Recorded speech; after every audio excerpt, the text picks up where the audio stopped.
Alô, meu irmão, alô, minha irmã, como vamos? Como temos passado? Tudo na doce paz de Cristo? Tudo sob o controle daquele que tudo controla? Você continua se cuidando, né? Não dê sopa não, rapaz. Pra que dar sopa? Pra quê? Cuide-se. Cuide-se. E cuide daqueles que você ama. Vamos aos nossos arrazoandos sobre a lição número 6 da nossa revista editora Betel Adultos? Apocalipse, o livro do trono. Você já é inscrito nesse canal? Divulgue-o. Não sou inscrito, não. Ok, inscreva-se. Vamos arrazoar, vamos pensar, vamos cavar, vamos procurar ir além, juntos aqui, estudando a palavra de Deus, tá bom? Você é meu convidado, você é minha convidada. Nosso primeiro arrazoando é a propósito do título da lição, o livro do trono. O trono sempre é desejado. O trono sempre fascina algumas pessoas ou alguns seres. Deus não tem fascínio pelo trono, não. Ele não se sente maior porque está no trono. Ele é sempre o maior. Ele não se sente o tal porque ele está no trono. Ele, na verdade, é o tal. O único que, na verdade, é o tal, mas que não vive como se fosse o tal. E não faz questão de ser o tal. E não depende disso para ser quem ele é. Agora, há dois seres criados que, sabendo que o trono está sempre ocupado por quem deve ocupá-lo, que é o Senhor, Criador, o Rei dos Reis, tem fascínio pelo trono. Satanás e o homem. Este primeiro ser, Satanás, quis assumir o trono lá no céu. Você se lembra? Aquela rebelião que ele promoveu lá para querer ser o rei lá, destronizar o rei e entronizar-se como rei. O que foi que aconteceu com ele? E toda a sua corja, eles foram expulsos do céu, lançados fora da presença eterna de Deus. Esse negócio de querer ser o rei a qualquer custo, de qualquer jeito, traz sempre consequências. Porque o verdadeiro rei nunca deixará de ser o rei. E o seu trono é de justiça e juízo. Aqui na terra, esses dois seres também querem ser o rei. Satanás quer ser o rei. O homem quer ser o rei. Eu, às vezes, quero ser o rei. Você também? Claro. Você é humano? Você é humana? Sem dúvida. Algumas vezes já quis ser o rei ou a rainha. Ou seja, quis dominar. Quis ser aquele que manda. Quis ser aquele que governa. Só que esse negócio de ser rei é muito perigoso. Porque nós somos humanos. E apenas o Rei Eterno é que, na verdade, deveria ser o Rei, porque ele é justo e piedoso. Nós, seres humanos, não somos justos e muito menos piedosos. Satanás é justo, é piedoso, mas rapaz, por isso que o Rei que está entronizado eternamente é o único que lá deve estar eternamente. Mas nós temos monarquia no mundo? Temos reis e rainhas no mundo? Ok, são títulos. Mas você sabe que, ainda que eu não tenha título, eu posso querer ser o rei, eu quero mandar. E você já viu isso, não já? Pessoas só porque se destacam economicamente, intelectualmente, é porque a pessoa consegue alguma projeção, ela já quer mandar, já quer ter súditos, já quer ter vassalos. Satanás faz o que pode, maracutaia de todo jeito, para ser o rei. E há pessoas que até se unem a ele para serem reis, para dominarem na terra. O certo é o seguinte: esse negócio de ser rei fascina, mas o rei dos reis jamais deixará o trono vazio para que alguém queira ocupar o lugar dele. Podemos até mandar em algumas áreas, em alguns determinados pontos da existência humana. Satanás também pode até mandar em alguns pontos, mas o reino absoluto, o trono do universo, tem dono. E quem nele está, e dele não abre mão, porque é dele por justiça e por juízo, é Deus, o Senhor, o Rei Todo-Poderoso.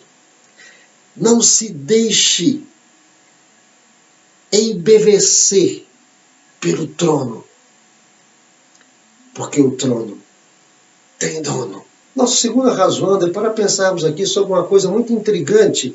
Se Deus está no trono, governando, regendo o universo, por que tanta coisa ruim acontece neste mundo?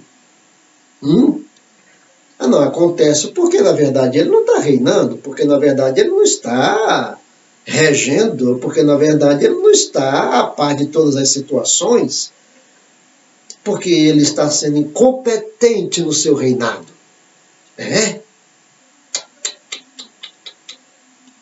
As coisas más acontecem neste mundo, na nossa esfera, por nossa própria causa. Somos pecadores, somos gananciosos, somos vaidosos, somos presunçosos, somos cheios de vontades. E quando as nossas vontades não se realizam, nós ficamos irados, injuriados, e queremos arrumar um jeito de fazer com que a nossa vontade se concretize, se realize, se confirme. E aí nós vamos invadindo o que não devemos invadir, infringindo as leis físicas, as leis naturais, as leis espirituais. E aí a nossa existência se torna um caos, e tudo que está ao nosso lado se torna caos também. E aí há coisas que não se explicam, e há mesmo coisas que não se explicam, e não adianta queremos explicar.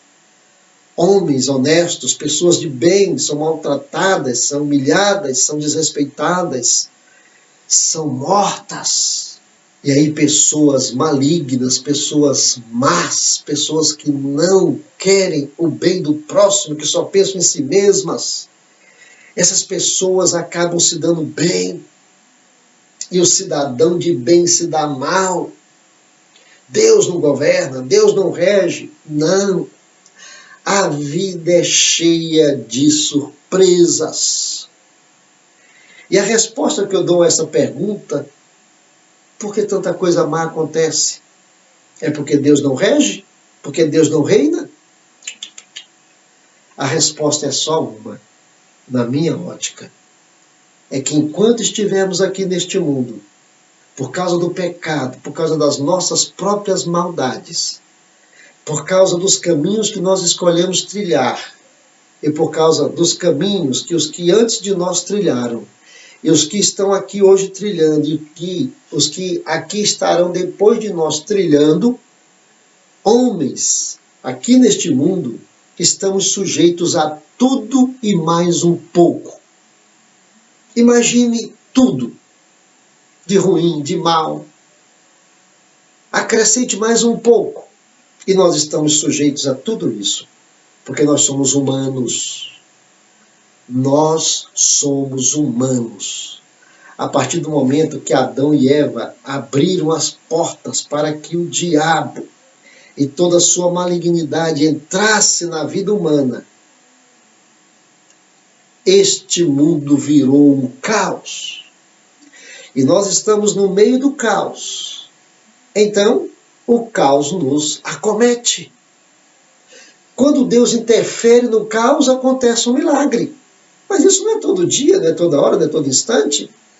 Deus faz isso, milagres acontecem, mas não é todo instante. O certo é o seguinte: Deus está sempre no trono. E sempre no trono estará. De vez em quando ele interfere no caos da nossa história e da nossa vida e faz um milagre.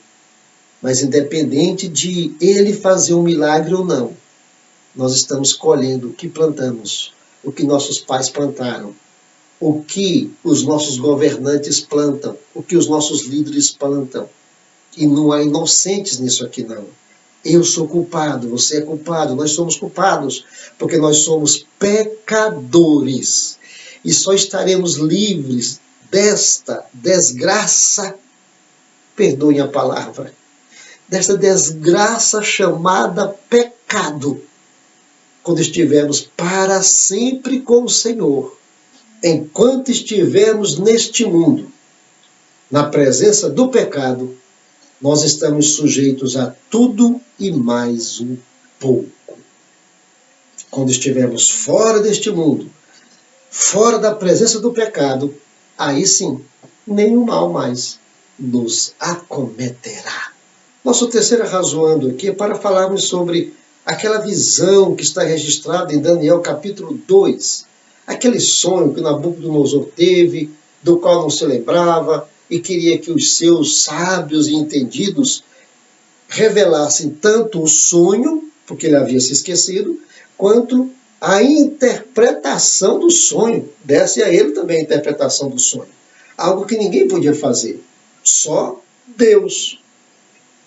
E em toda a corte babilônica, você se lembra que só havia um homem lá, Daniel, a quem Deus usou para revelar o sonho e dar a Nabucodonosor, a todos os presentes, e a nós também, a interpretação. Aquele sonho que Nabucodonosor teve da grande estátua, a cabeça de ouro, o tórax de prata, aqui no centro, aqui o ventre, o quadril de bronze, e as pernas, parte de ferro e parte de barro. E aí, sem que ninguém soubesse de onde veio, uma pedra foi cortada por mãos invisíveis e aquela pedra veio e bateu nos pés da estátua. O que aconteceu? A estátua ruiu e com ela a cabeça de ouro, o tórax de prata, o quadril de bronze, as pernas de ferro e de barro. A pedra ficou sobre toda a estátua. E aquela pedra cresceu, cresceu, cresceu e cresceu. Aquele sonho profético que Deus deu a Nabucodonosor, interpretado por Daniel. Daniel vai dizer: Nabucodonosor, essa cabeça de ouro és tu, é o grande rei da Babilônia. O tórax de prata é um reino que virá depois do seu, que é o Império Medo-Persa. O quadril de bronze é um império que virá depois do Medo-Persa, que é o Império Grego, com Alexandre o Grande. Depois de Alexandre o Grande virá o grande Império Romano, que são as pernas da estátua. Durante o Império Romano virá uma pedra que ninguém sabe de onde e vai destruir essa estátua toda, e esta pedra vai crescer, crescer, crescer, crescer e crescer. Você se lembra de que a história registra que o Império Babilônico foi vencido pelo Império Medo-Persa. O Império Medo-Persa foi vencido pelo Império Grego, com Alexandre o Grande, que foi vencido pelo Império Romano. Vencido aqui ou substituído, que tomou espaço, a ideia é essa, pelo Império Romano. E Cristo veio qual império? Você se lembra? No Império Romano. Aquela pedra, a pedra rejeitada pelos edificadores, a pedra que ninguém a ela deu valor, mas ela era e será a pedra angular, a pedra principal, Cristo. Cristo veio no Império Romano e os Césares passaram. E os reinos passaram e se passarão. E a pedra continua crescendo. O reino de Cristo só cresce em todo o mundo. Esta é a visão que Deus deu a Nabucodonosor. Um sonho profético que se cumpre hoje e que está se cumprindo há mais de 2000 anos, aquele sonho. O certo é que o rei está voltando. Deus, o rei, está no trono. Jesus Cristo, o rei dos reis, pelo rei que está no trono instituído, rei dos reis, está voltando. Seu império só cresce e daqui a pouco estará sendo firmado na terra, no reino milenial. E aí aquela pedra que derrubou e destroçou a estátua aparecerá com poder e grande glória. Eu aguardo a chegada dele. Nosso quarto arrazoando é para pensarmos aqui no seguinte: quem é que pode assumir, na verdade, o trono? Não, nós temos monarquias, já falamos, temos reis, rainhas. Ok, isso é uma coisa nossa aqui entre nós, é o famoso sangue azul. Mas quantos reis fizeram o que não deveriam fazer? Quantos reis fazem o que não deveriam fazer? Quantas pessoas que se julgam reis fazem loucuras e destroem a natureza, a humanidade, o universo. Quem, na verdade, deve assumir o trono? E por que só Jesus pode assumir o trono da minha vida e da sua vida? Porque só Jesus pode assumir o trono do universo, porque só Jesus voltará para reinar eternamente aqui. Por quê?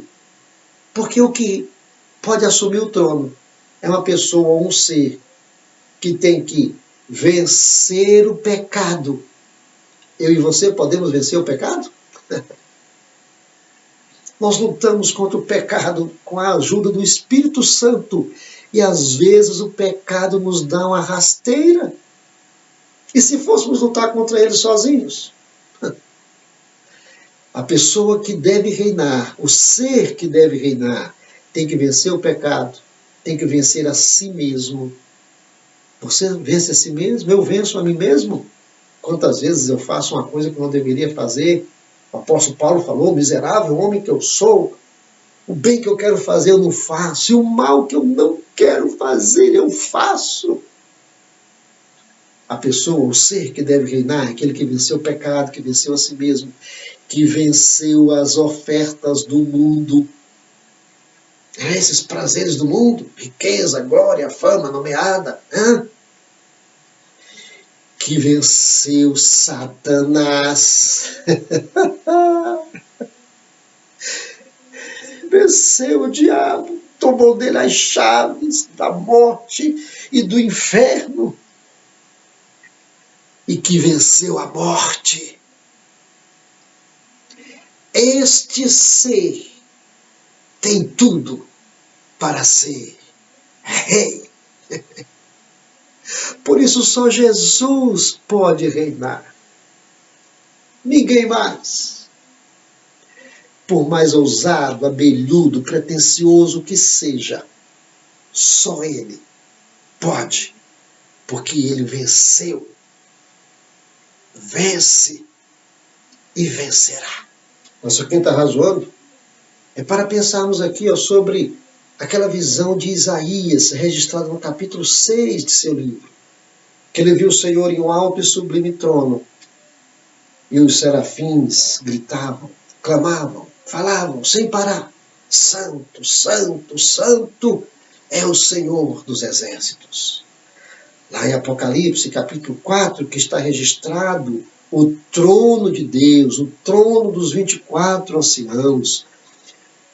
Lá nós temos seres angelicais dizendo também o tempo todo: Santo, santo, santo é o Senhor dos exércitos.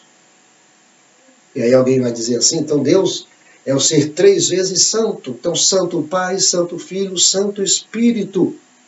Mas isso é muito pouco. A expressão lá de Isaías e a expressão aqui do Apocalipse, não é que Deus é 3 vezes santo, porque um dia nós seremos 3 vezes santos. Santo, o corpo santificado, santa a alma diante de Deus e santo o Espírito, o Santo Espírito que Ele nos deu de vida. Então eu posso ser 3 vezes santo, como Deus 3 vezes santo é? Você sabe que não. Com muita luta, com muita misericórdia de Deus, eu posso ser santo, separado para Ele, para o serviço dele e você também. Coisas podem ser santas, separadas para a utilização dele. Agora, o que está lá em Isaías capítulo 6, em Apocalipse capítulo 4, santo, santo, santo, é o Senhor dos exércitos, santo, santo, santo é o Senhor dos exércitos, é que Deus é simplesmente superlativamente santo, infinitamente santo. É como se aquelas 3 palavras estivessem sendo pronunciadas em um alto som, em uma profunda caverna, uma caverna que não tivesse fim. E aí eles falam daqui, santo, santo, santo. E aquilo reboa, reboa, reboa, reboa, aquele eco vai, vai, vai, vai, vai, vai, vai, vai, vai, em direção à eternidade. É que Deus é santíssimo, sublimamente santo, superlativamente santo, santissimamente santo. Por isso, sigamos a paz com todos e a santificação, sem a qual ninguém verá o Senhor. O Deus que reina, o seu Filho que reinará, e o Espírito, a Trindade Santíssima, é superlativamente santa. E o bom? E o bom é que este ser tão santo quer se envolver com seres iguais a mim, iguais a você, tão pecadores, porque ele sabe que a nossa pecaminosidade não o contaminará. Sabe também que a sua santidade nos influenciará. Apocalipse é o livro do trono. É sim, do rei que reina eternamente e do rei que voltará e eternamente reinará. Que Deus nos guarde, que Deus nos ajude e que Deus e Cristo e o Espírito reinem no trono da minha vida, da sua vida, da nossa vida. E até os nossos próximos arrazoandos EBD Betel, querendo Deus.